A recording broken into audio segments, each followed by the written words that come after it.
I think there's always this pressure to always be okay all the time. There's always this pressure to show up ready every single time. Kahit hindi naman talaga.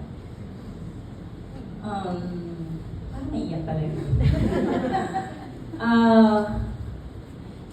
There's this pressure of parang making sure I have a bigger purpose in this community, or I have a bigger purpose for myself.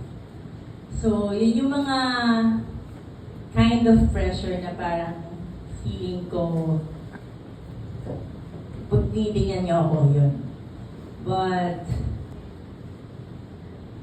since kanina nga nasagot natin, meron tayong mga boundaries. Now I know how to actually manage it and hopefully be able to actually realistically be okay when I'm in front of you. I mean, I think